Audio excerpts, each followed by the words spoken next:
जिन बंदों को पकड़ा गया था, ये 13 लोग हैं जो टोटल मिलाकर पकड़े गए थे, और इनसे मिला जुलाकर बॉटम लाइन ये हुई कि इन्होंने एक्स जगह को रेकी किया, जाकर चेक किया कि यहां पर काफी लोग हैं, यहां मारे जा सकते हैं। और उसका एक एग्जांपल मैं देता हूं कि इन्होंने एक जगह रेकी करी which is called as Azadpur Mandi. Azadpur Mandi is one of the largest mandi of the Asia. And मतलब बिल्कुल जिसको बोलते हैं ना कि मैं उसका चश्मदीद गवाह इसलिए हूं कि yesterday I was in Azadpur Mandi by chance. मैं आपको बड़ी जिम्मेदारी की बातें बता रहा हूं इस समय कि मैं खुद वहां था by sheer chance, not by plan. I had no work there. Azadpur Mandi is also very famous for being a fruit mandi, and I was there to buy apples. मैं बड़े ऑनेस्ट बता रहा हूं। मैं अगर आपको कैमरे पे बोलेंगे तो अभी आपको वो एप्पल की पेटियां जो मैं लेकर आया हूं वो भी मेरे पास सामने रखी है घर के अंदर। सो आजादपुर मंडी में कल इतनी ज्यादा भीड़ थी कि it took me more than 1.5 hour to come out of it. खरीदारी तो छोड़ दीजिए, मैं गाड़ी में ही इतना। सो अगर इस तरह का ब्लास्ट की जगह उन्होंने चूज करी है आजादपुर मंडी, तो ये मेरा आकलन है, बड़ा जेन्युइन आप भी कर पाएंगी, कि they were looking for crowded areas, खूब क्राउड हो। इसी तरह उन्होंने एक और जगह को रेकी किया था, that is called as Sarojini market in Delhi. They had done another 2 places also. Sarojini market, Chandni Chowk area, Azadpur, heavily crowded, total traffic jam, public jam, standing public jam होता है यहां पर। अब आ गई बात के जो लोग पकड़े गए और उन चीजों को जब ग्राउंड पर वेरीफाई किया गया तो वहां से कनेक्शन निकल कर आया कि वो जो सो कॉल्ड, वो जो तीनों डॉक्टर का जो कनेक्शन है वो जैश ए मोहम्मद से। क्योंकि देखिए 2-4 थप्पड़ लगने के बाद बंदा बताता तो है ही, उसे पता है कि अब उसकी जान बचना इम्पॉसिबल है, he will be hanged. So now what ever time he can buy is good time, and that is how the connection of Jaish came in on verbally, जो कि अब वेरीफाई किया जा रहा है कि क्या जैश का कितना कनेक्शन था। अब मैं आपको एक और प्रूफ दे रहा हूं, because I work on proof, I don't work on theories and stories. ये जो बंदा है जो पार्किंग में गया था, 3 घंटे खड़ा रहा।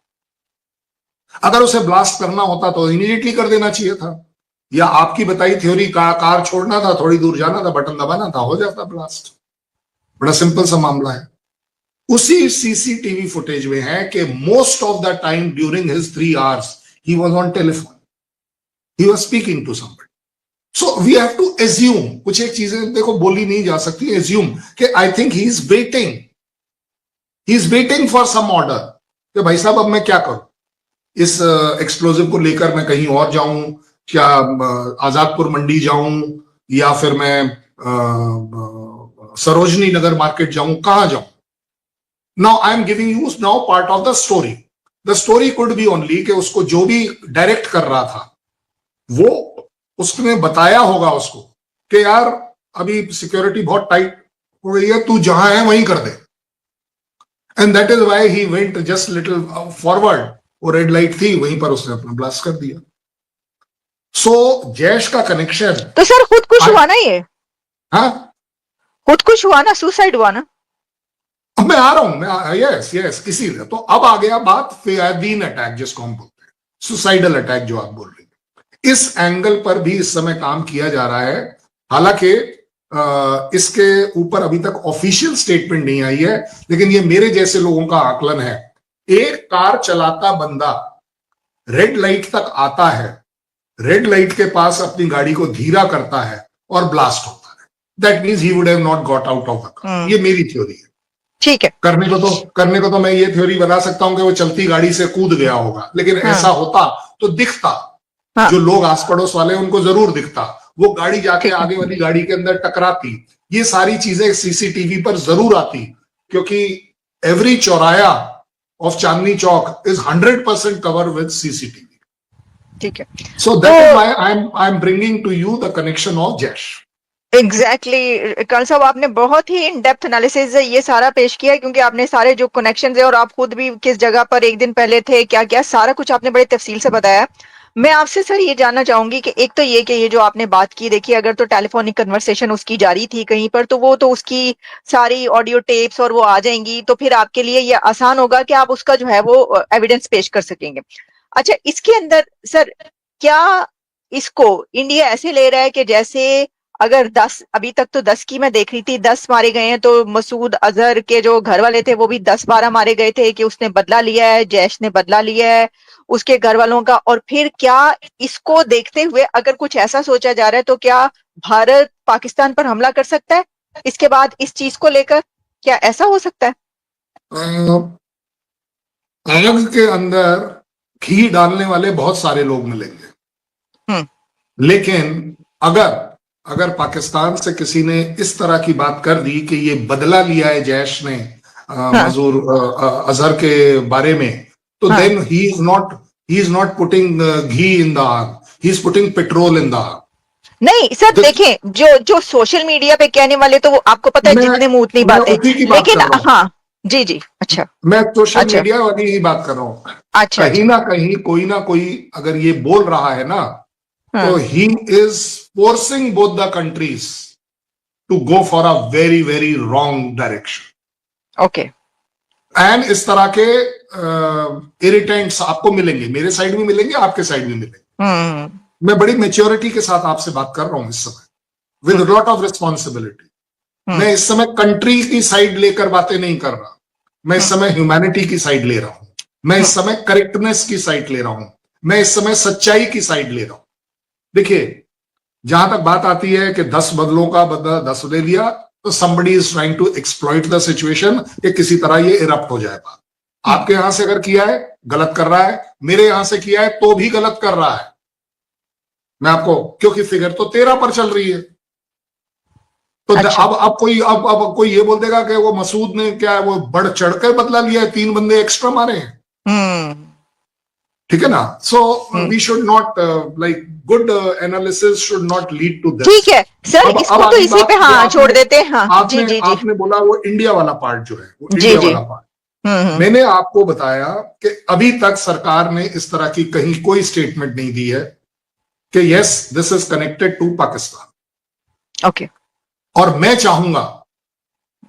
चाहूंगा भगवान और अल्लाह, क्योंकि दोनों एक ही हैं, दोनों के दोनों मिलकर इस पर जरूर काम करें कि ये चीज इस बार इस तरफ ना निकले, कि हम किसी तरह से प्रूव करें या कन्विंस करें अपने आप को कि नहीं, ये अटैक जैश का है और जैश ने अटैक आईएसआई के कहने से किया है, और आईएसआई इंडिया और पाकिस्तान आर्मी की है, और पाकिस्तान आर्मी पाकिस्तान की है। We as a humanity will be losing a lot अगर ये इस तरह से गाड़ी चली तो। मुझे लगता है इस समय पाकिस्तान गवर्नमेंट को, पाकिस्तान की आवाम को बहुत संवेदनशील होना चाहिए। They should reach out to India to say that we actually condemn such attack and we go with the people who have lost their life. ये टाइम इस समय एक दूसरे को टिकल करने का नहीं है, एक दूसरे को ब्लेम करने का नहीं है। बट यस, अगर निकल कर आता है, the consequences are going to be very very severe. क्योंकि हमारे यहां पर भी बोला जा रहा है, एक कोई है मिस्टर जिन्होंने कहा है कि पाकिस्तान तो इस समय ऑल आउट वॉर के लिए तैयारी कर रहा है। हाँ जी सर, बिल्कुल बिल्कुल, मैं देख रही थी मोहित पीरजादा ने अपने प्रोग्राम में ये बात की, तो मुझे पता चली कि जो प्रवीण स्वाहनी हैं उन्होंने ये कहा कि पाकिस्तान जो है वो प्लानिंग कर रहा है इंडिया पर फुल स्केल वॉर के लिए। एक तो फुल स्केल वॉर कितनी बड़ी और क्या कुछ होता है, वो हो भी सकती है या नहीं सकती, पहले ये सोच लेना चाहिए। लेकिन क्या वाकई अगर आपकी तरफ से एक बंदा ये कह रहा है और एक इतना मतलब सीनियर बंदा कह रहा है, तो क्या ऐसा सोचा जा रहा है आपकी तरफ कि पाकिस्तान कर सकता है हमला? प्रवीण जी को एक चीज बड़ी जिम्मेदारी से समझनी चाहिए, because he is my memory, I think he is ex army man.